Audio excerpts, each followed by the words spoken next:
Hi Opportunity Pandas! I hope you're having an awesome animal week. I am going to teach you a little bit about flamingos, one of my favorite animals. I first got to see flamingos at the San Diego Zoo in California, and so I'm going to share a video clip with you from that very zoo that's going to teach you a little bit about flamingos. One thing you might be wondering, I know I always did, was why are flamingos pink? The video will answer that question and teach you a few more facts that are really fun. Afterwards, I have a directed drawing activity where I'm going to teach you how to draw a flamingo. And if you stick around after the drawing, I am going to do my favorite flamingo read aloud, Sylvie. Have an awesome week!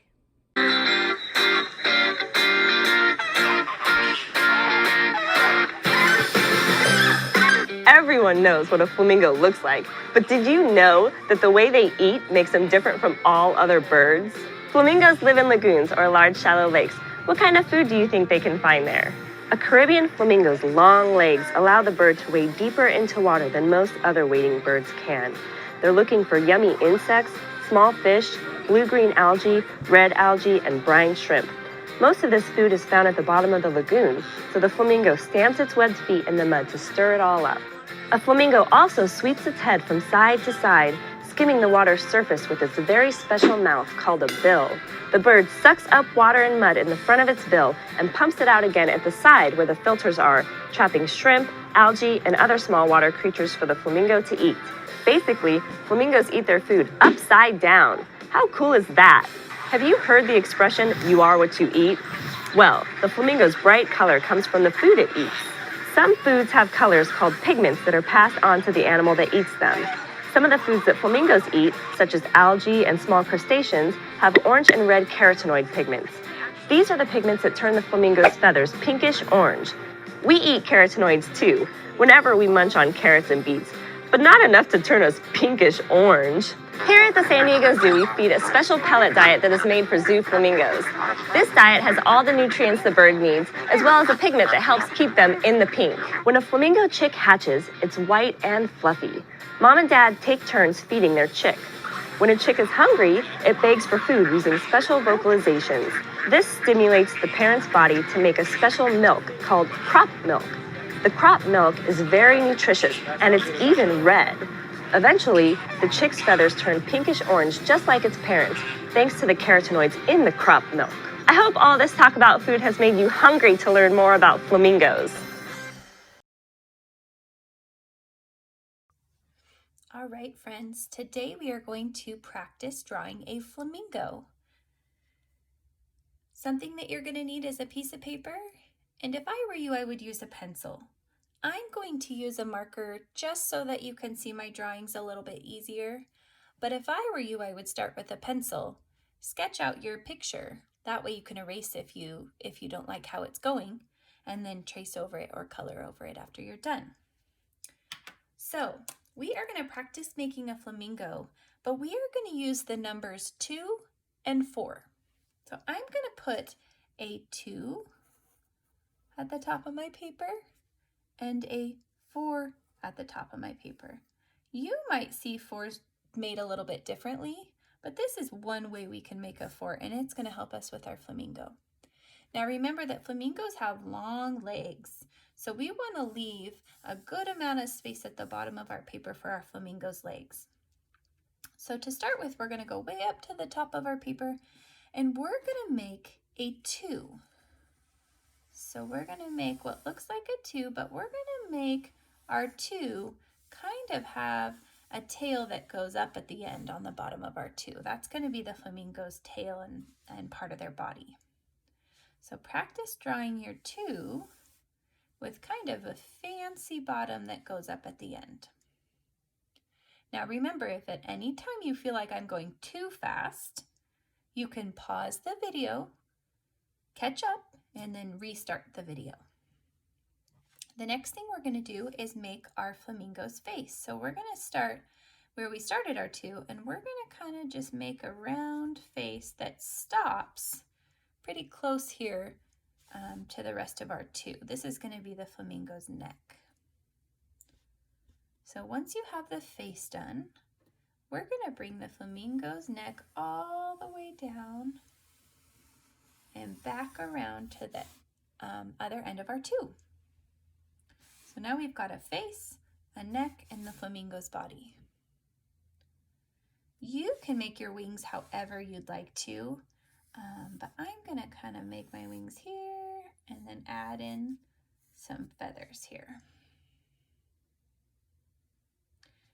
Our flamingo is going to need an eye, and because we're only looking at one side of the flamingo, we don't have to draw the other eye.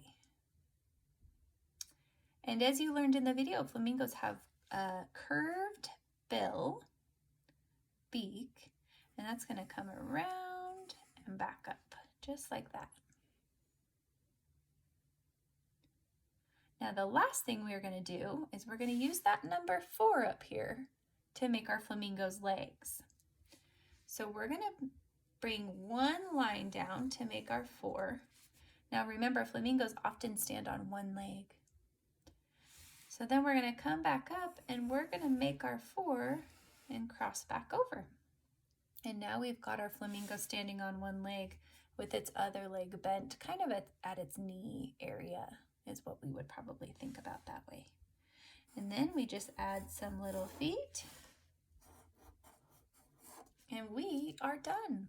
We are done and ready for our flamingo to be colored. Thank you so much for drawing with me today. And I would love you to take a picture of your flamingo drawings and share them with us here on Seesaw. Have a great day.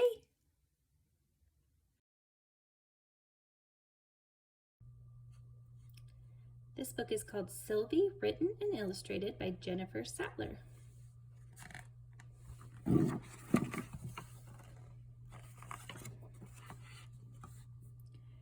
One morning, Sylvie looked at her family.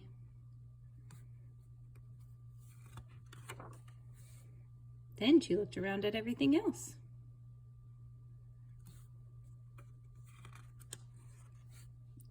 "Mama," she asked, "why are we pink?"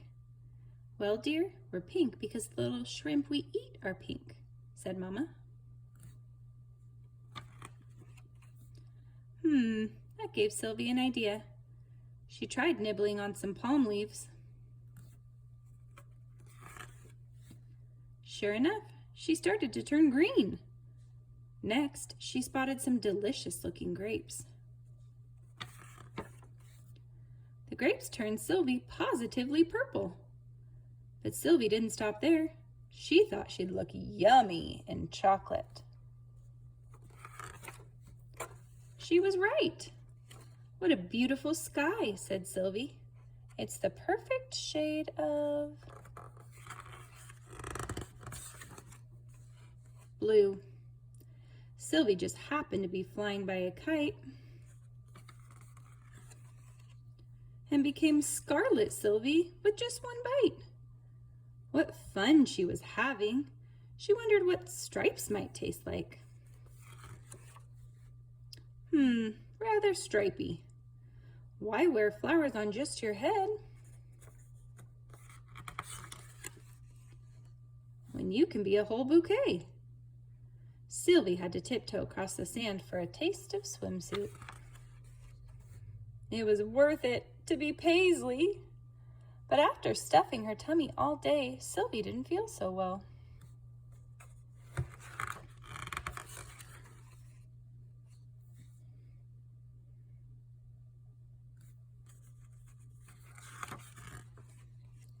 In fact, Sylvie didn't feel like Sylvie at all.